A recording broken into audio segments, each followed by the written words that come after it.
जब इस मार्ग में आ गए तो कई बार सत्संग में समझाया, संतवाणी से, शास्त्रों के प्रमाण से, कि आप भोजन केवल उतना ही पाइए जो बिना औषधि के आपकी आंतें पचा ले और कब्ज ना होने पावे।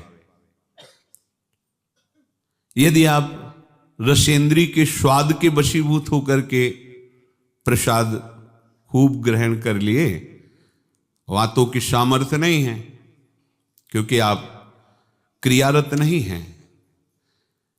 अब अभी आपको 8-10 घंटे बराबर क्रिया करनी हो तो पच जाएगा गरिष्ठ पदार्थ, पर आपको क्रिया तो करना नहीं है ऐसी।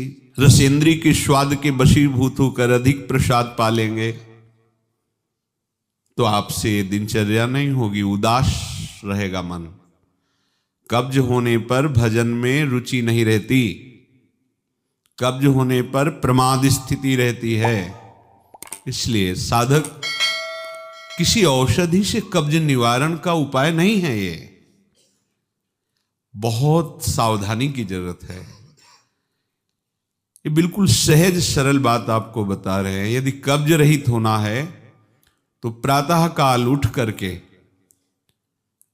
सबसे पहले भगवद स्मरण, गुरुदेव को प्रणाम, वृंदावन को प्रणाम, संतों का स्मरण, फिर पानी को गर्म कीजिए। आधा लीटर, पौन लीटर, 1 लीटर, 1.25 लीटर, जितनी तुम्हारी पीने की सामर्थ्य है। रुचि नहीं कह रहे, पी सकते हो। ऐसा गर्म नहीं, चाय जैसा, हल्का गर्म करके और वज्रासन में बैठ करके आराम आराम से पीजिए। 15 मिनट वज्रासन में बैठकर धीरे धीरे पीजिए। थोड़ा टहलिए उस पानी पीने के बाद, फिर सो जाइए। आप अगर 1-2 दिन की बात हो तो आप कि चलो हमें वहां लघु शंका जाना पड़ेगा, पानी नहीं पीते हैं, तो आप बीमार हो जाएंगे। आंतों को जरूरत है मल रहित होने की, नहीं वो इतनी हीट पैदा करेंगे कि आपके गुदाद्वार में रोग हो जाएगा, आपको गैस बनने लगेगी, एसिडिटी, आपको कई परेशानियां आ जाएंगी। फिर आप भजन क्या करेंगे, सत्संग क्या सुनेंगे। साधु की, उपासक की, साधक की एक दिनचर्या होती है। ऐसा नहीं होता कि मनमानी आचरण। आपकी दिनचर्या सही नहीं तो आपका भजन कहां से सही होगा। आपका जब पेट साफ रहेगा तो आप आराम से प्रसन्न मुद्रा में भजन कर सकते हैं। आपकी आंतों की सामर्थ्य ये समोसा, चटनी और ये मूंग का हलवा, ये विविध प्रकार के पदार्थ पचाने की नहीं है। ये उनकी है जो बहुत मेहनत करते हैं, किसान हैं, सेवा कार्यरत हैं। आपको तो बस मूंग की दाल या घिया की सब्जी और 2 रोटी प्राण पोषण के लिए चाहिए। प्रसाद पाने के बाद आपको लगे कि मैं अभी 2 रोटी पा सकता हूं, इतने में बंद कर दो, क्योंकि हमें पानी भी इसमें डालना है, वायु के लिए भी खाली रखना है, पूरा यहां से नहीं ठांस लेना है। इसके बाद तुम घूमो वैद्यों के पास कि कब्ज है, पेट में गर्मी है, धातु रोग हो गया है, ये सब लक्षण तुम्हारी प्रमाद स्थिति के हैं। मनमानी आचरण। भागवतिक सत्संग के साथ साथ आपकी शारीरिक दिनचर्या के भी सत्संग हुए हैं। ऐसा नहीं कि ऐसी बात पहली बार बता रहे हैं। कब्ज रहेगा तो स्वाभाविक वीर्यपात हो जाएगा। आप गलती के आचरण करेंगे तो नस नाड़ियां इतनी शिथिल हो जाएंगी कि बिना किसी प्रयास के वीर्यपात हो जाएगा। नाना प्रकार की मन की जो वृत्तियां हैं उनको रोकने के लिए पहले हमें थोड़ा शरीर को स्वस्थ रखना है। स्वस्थ रखने का मतलब चर्बी बढ़ाना नहीं है। हल्का भोजन, साधक हो आप, प्रभु के भोग में सब कुछ बन रहा है, वो पा रहे हैं, उनकी महिमा है। हम इतना ले लेते हैं, प्रसाद भी हो गया, अपना जीवन यापन करते हुए भजन कर रहे हैं। कम भोजन, बिल्कुल कम नहीं, पर कम भोजन ये हमारी आध्यात्मिक शक्ति को बढ़ाता है।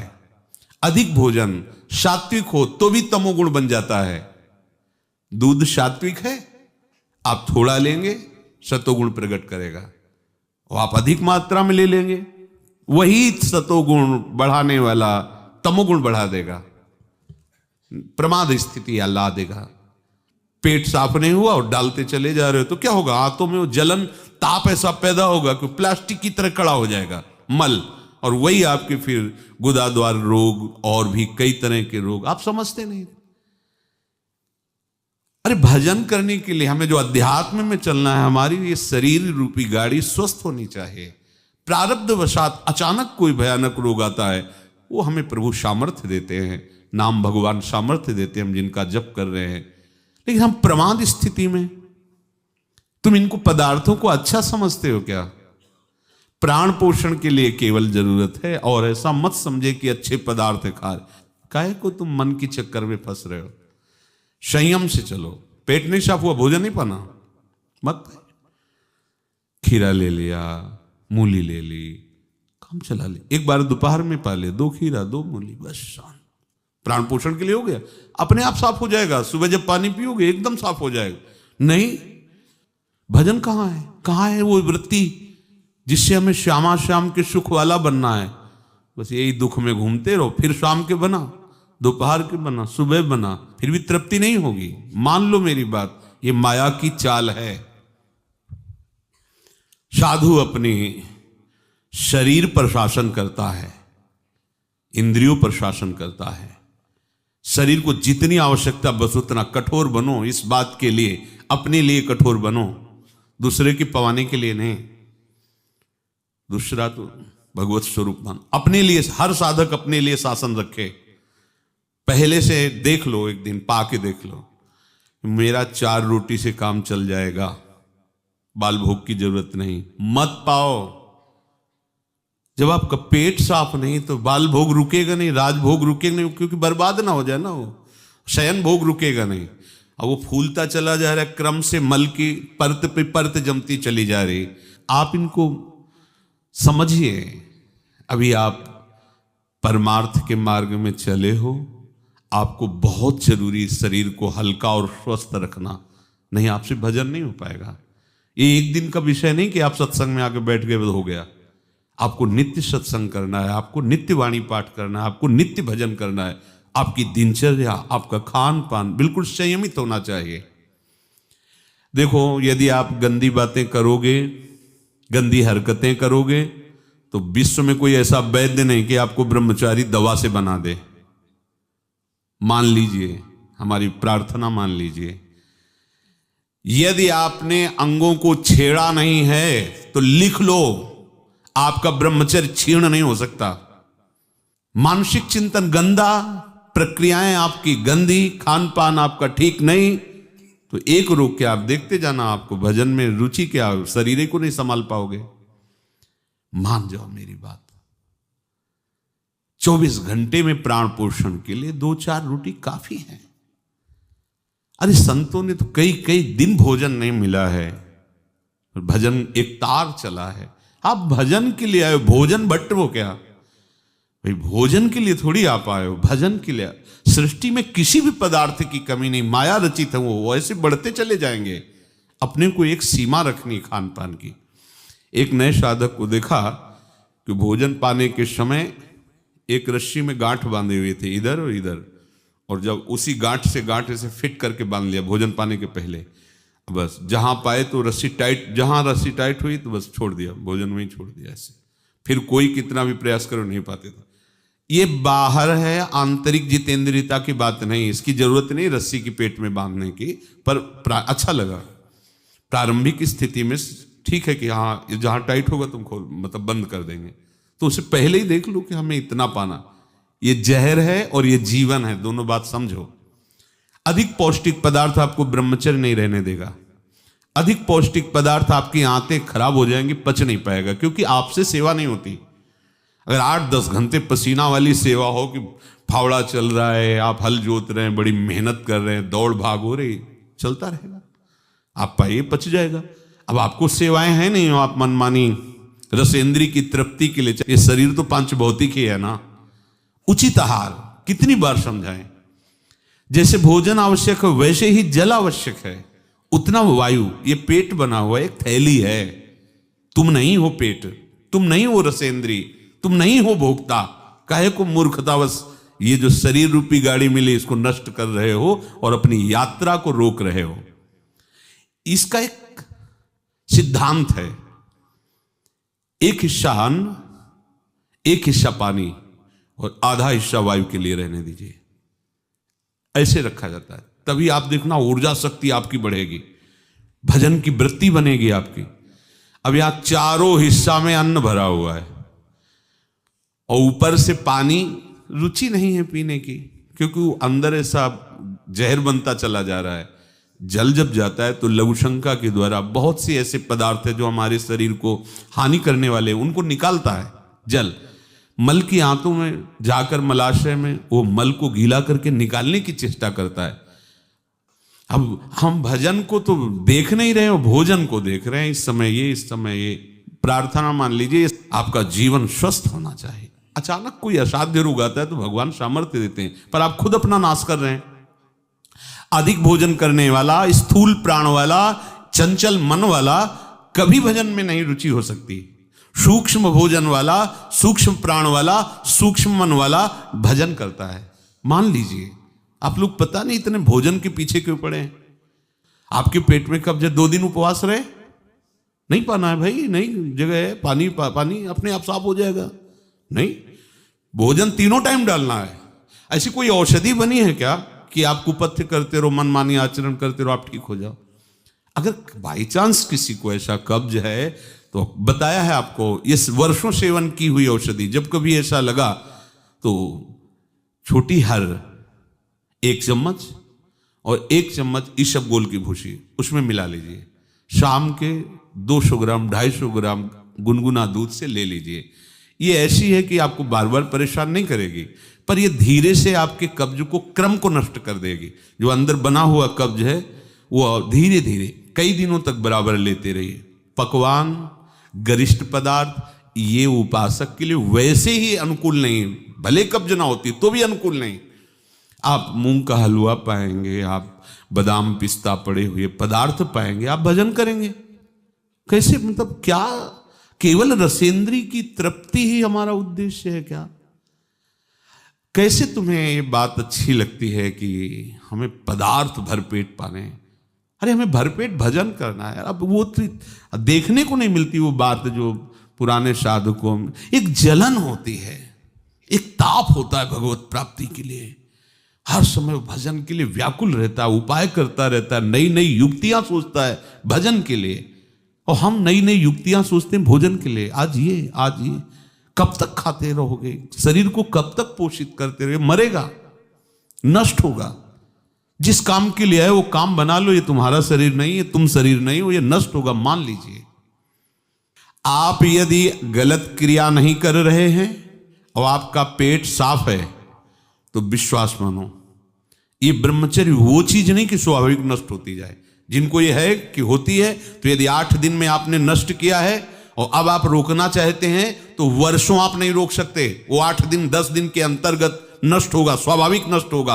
अगर आप छेड़ेंगे नहीं तो धीरे धीरे अंतराय बनता चला जाएगा, एक दिन आप ब्रह्मचारी हो जाएंगे। अगर आप कोई ऐसी गलत क्रिया करते हैं, गलत आहार करते हैं, तो ही ऐसा है। नहीं, ये कोई ऐसी नहीं कि स्वाभाविक प्रवाहित होता रहे, ऐसा नहीं। ये आपकी गलती का परिणाम है। आपने बहुत ही गलत कार्य किए, अपने ऊपर गलत किया, इसीलिए आपकी ये दुर्दशा है कि आपकी धातु जाते। ये धातु रोग जानते हो किनको होते हैं? विषयी पुरुष को, पामरों को, जो नीच प्रकृति से नीच क्रियाएं करते हैं। ऐसे ये धातु कोई ऐसी चीज थोड़ी कि स्वाभाविक निकल जाती है, ऐसा नहीं है। एक मनोवाह नाड़ी है अंदर। भीष्म पितामह जी परम ब्रह्मचारी हैं, वो वर्णन करते हैं।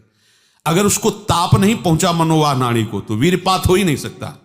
ये तभी पात होता है जब उसका ताप की 2 प्रक्रियाएं, पहला चिंतन, दूसरी क्रिया। अगर आपने कामाशक्त होकर चिंतन किया तो कामाग्नि मनोवाह नाड़ी को ताप से युक्त कर देगी। अब वो क्रिया हो ना हो, वो आपका नष्ट हो जाएगा। आपने कोई क्रिया की तो नष्ट हो जाएगा, नहीं कोई सवाल ही नहीं उठता।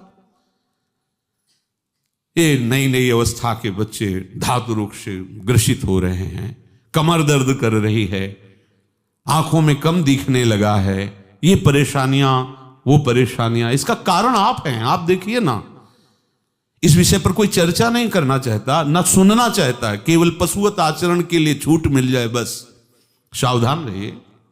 ये जीवन खिलवाड़ नहीं, चाहे आप गृहस्थ हो चाहे विरक्त हो। ये जो ब्रह्मचर्य है ये आपको अच्छा गृहस्थ बनाएगा, ये ब्रह्मचर्य आपको अच्छा उपासक बनाएगा। अगर आप इसको यूं ही छीण करते रहे, चाहे गृहस्थ हो या विरक्त हो, तो आप किसी काम के नहीं रह जाएंगे।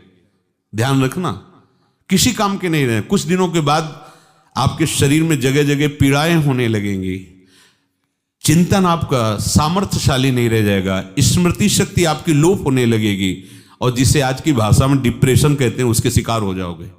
देख लेना, आप देख लेना, मान लेना। ब्रह्मचर्य ऐसी सामर्थ्यशाली, एक बार श्लोक बोलो कंठस्थ हो जाएगा। अगर शरीर स्वस्थ है, कोई अन्य औषधियां या अन्य इस तरह के विकारात्मक पदार्थ अंदर नहीं जाते, और ब्रह्मचारी तो एक बार पूरी बात बोल लो, चाहे जब सुन लेना हो जीवन में सुनाई दे देगी। आपको स्मृति नहीं, प्रभु की स्मृति नहीं, आपको अपनी दिनचर्या की स्मृति नहीं। साधक का दर्शन मात्र सुख प्रदान करता है। कैसा स्वरूप होता जा रहा है, कैसी आपकी भावना बनती जा रही, कैसी आपकी दिनचर्या होती जा रही, कभी लौट कर देखो ना अपने जीवन में। सबसे प्रार्थना है, केवल प्राण पोषण के लिए ही भोजन है, स्वाद के लिए नहीं है। ये इंद्रियों के विषयों में मत फंसो। कुछ दिन तो आप ऐसा करके देखो। अब ऐसा भी नहीं कि हट करके आप शरीर को नष्ट करने वाला चेष्टा शुरू कर दो, वही हम आधी रोटी पाएंगे या ऐसा नहीं, तो कई दिन चलेगा। युक्ताहार विहार से उचित भोजन करो। कई बार कहा है, शरीर को यदि कमजोरी महसूस हो रही तो दूध ले लिया, नहीं महसूस हो रही तो हाथ जोड़ दिया। नहीं आवश्यकता नहीं, जब होगी तो ले लेंगे, घर ही तो है ना। आवश्यकता है फल ले लीजिए, नहीं आवश्यकता है नहीं डालेंगे शरीर में। फल क्यों डालें, जरूरत नहीं तो हम क्यों डालें। जितनी आवश्यकता उतना भोजन पाया, नहीं तो राधे श्याम और पाइए आप।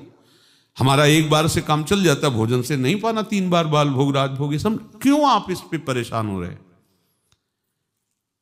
ऐसी ये दिनचर्या आप लोगों की कोई भी हो ठीक नहीं है। आप भगवदाकार वृत्ति नहीं कर पाएंगे। वृत्तियां तो वही, चाहे शरीर में लगा लो चाहे प्रभु में लगा लो। तो यहां प्रभु कह रहे योन्ता सुखोन्तरा रामस, जो केवल अपने आराध्य देव के सुख में सुखी रहता है, आराध्य देव के सुख वाला है। और यहां विषयों के सुख वाला हम बनना चाहते हैं और चलते हैं परमार्थ के मार्ग पर। सावधान रहिए, बाह्य विषय दुख योनया हैं। आप देख लीजिए, भगवान के वचन हैं, इनसे दुख ही प्रकट होगा। उचित आहार, बहुत संयम चाहिए साधु को, बहुत संयम चाहिए। चाहे साधु का मतलब हम केवल भेष से नहीं ले रहे, साधुता के मार्ग से ले रहे हैं, भगवत प्राप्ति के मार्ग से ले रहे हैं। ये आहार विष भी है और अमृत भी है, दोनों बातें जान लीजिए। क्षुधा रूपी व्याधि की केवल चिकित्सा भोजन से करनी है। ये विलासिता बंद करो अपनी जबान की। बनने को सृष्टि में सब कुछ है, सब कुछ के भोक्ता हो क्या तुम? ऐसे श्री जी की रसोई में सब कुछ बन रहा है, तुम सबके भोक्ता हो क्या? प्रसाद में वो देखा जो हमारी आते पचा सकती, थोड़ा डालो, रात दिन भजन में रहो। जो अधिक भोजन करने वाला है वो मानसिक निरंतर नाम जप नहीं कर सकता, पक्का नहीं कर सकता। बातें बनाने से नहीं होती, जब मार्ग में चला जाता है तब पता चलता है। अगर आप अभी सावधान नहीं हुए तो आगे चलकर आपका शरीर और गिरेगा अवस्थागत, और भी रोग आ सकते हैं। फिर आप क्या करेंगे? मन प्रभु में नहीं लगाए तो फिर आप क्या करेंगे? गया ना जीवन। हमें वर्तमान में अपनी साधना का फल देखना है। आगे भगवत प्राप्ति होगी, प्रेम में डूबेंगे, वो प्रभु जाने। हमें वर्तमान में ये फल देखना है कि मेरा हर समय भजन होता है कि नहीं होता। जो उपासक केवल भगवत सुख में मगन रहता है, हमारा सबसे बड़ा साधन का फल है स्मृति। निरंतर हमारा चिंतन, चेष्टाएं, मनन, कथन, श्रवण मेरे प्रभु का ही होता है कि नहीं। प्रमाद स्थिति वाला कर सकता है। पेट बढ़ता चला जा रहा है, चर्बी शरीर की बढ़ रही, उठने झुकने में परेशानी, भजन करोगे? ये ऐसा क्यों हो रहा है? बिना आहार के हो रहा है क्या? अभी चलो आप ठीक से, अभी सूख जाओगे, अपने आप सही हो जाओगे, तुमको कोई दवा खाने की जरूरत नहीं है। आपका तप बढ़ेगा, आपकी पवित्रता बढ़ेगी, आपका तेज बढ़ेगा, आपका भजन बढ़ेगा। अल्पाहार करो, शांत प्रसन्न रहोगे। देखो ना, जब पेट साफ हो और शरीर स्वस्थ हो, शांत एकदम, मन बुद्धि एकदम सतोगुण में स्थित है, आनंद आ रहा है, 2 रोटी दोपहर के ले ली, 2 रोटी शाम के ले ली, खूब भजन करो। बनने को कुछ भी बने, यही तो खास बात है। हर वस्तु उपस्थित है, लेकिन आपको केवल अपने जीवन पोषण के लिए लेना है। यह थोड़ी कि सब कुछ है। यही आपकी जितेंद्रियता की परीक्षा है। जो अच्छे पदार्थ बने उनकी अच्छी भावना मत रखो, वो तुम्हारे भजन के नाश का कारण बनेंगे। यह हम अनुभव की बात कहते हैं। थोड़ा ले लिया, कभी बाई चांस वाली बात अलग है। थोड़ा गुलाब जामुन बट रहे, 1 रख, मन कह रहा 20, 1 रख दीजिए, बस। पहली बार कह दिया, अब दोबारा हमसे मत पूछना। कोई पदार्थ थोड़ा रख लिया। आप ये बात को समझो, ये प्रवचन में कहने की बातें नहीं, पर इसलिए समझा रहे कि जैसे घर के सदस्यों को तो ऐसे हम आपको बता रहे, घर के सदस्य जैसे, ये बहुत आवश्यक है। ये भोजन जहर भी है, अमृत भी है, दोनों बातें समझ लो। ये आपका जो समय बर्बाद हो रहा है ना, नींद, प्रमाद स्थिति, निरंतर भगवदाकार वृत्ति न रहना, ये सब इसका मूल कारण आपका आहार है। कई दिन भोजन नहीं मिलता साधुओं को। ऐसा नहीं कि ऐसे कहीं डाउन मिले, ऐसा नहीं होता। उनका सिंहवत स्वभाव रहता है, क्योंकि संयम, साधु का अस्त्र संयम है, उपासक का अस्त्र संयम है। मान लो आप लोग संयम के मार्ग पर चल रहे हो, उतना केवल भोजन आज से पाओ। हमारी प्रार्थना मान लो, आज्ञा मान लो, उतना पाओ। सेवा में तुम्हें थकान न महसूस हो, प्रमाद स्थिति न हो, पेट में कब्ज न हो, और मन प्रमाद में स्थित न हो। सूखी रोटी और दाल पाने वाले का मन काम चिंतन नहीं करता, ध्यान रखना। वो हलवा, पूड़ी, कचौड़ी, रसगुल्ला खा के देख लो, अगर काम चिंतन न हो तो हमें बताना। ये प्रवचन पर्सनल है, आपके लिए है, अपने लिए है। इसको धारण करो, तभी आगे बढ़ोगे। आप खान पान अपना ठीक नहीं रखेंगे तो साधना आपकी नहीं बनेगी, आप निराश हो जाएंगे भगवत मार्ग से। और प्रमाद स्थिति जरूर आ जाएगी अच्छे पदार्थ पाने वाले को। आप चैन से सो नहीं सकते, इंद्रियां आपको सोने नहीं देंगी। थोड़ा सा तो आप इस बात को समझिए, आप किस मार्ग के पथिक हैं। आप अच्छे पदार्थ पाएंगे और चैन से सो जाएंगे, ऐसा कैसे हो सकता है? इंद्रियां बहुत बलवान इंद्री ग्रामो विद्वानमपि कर सती। बड़े बड़े ज्ञानियों और विद्वानों को भी भ्रष्ट कर दे वो इंद्रियां हैं, प्रमथन स्वभाव वाली। वो आप रसगुल्ला और हलवा खा करके सोचते हैं कि हम अपनी इंद्रियों पर विजय प्राप्त कर लेंगे। कभी थोड़ा प्रसाद रूप अलग बात है।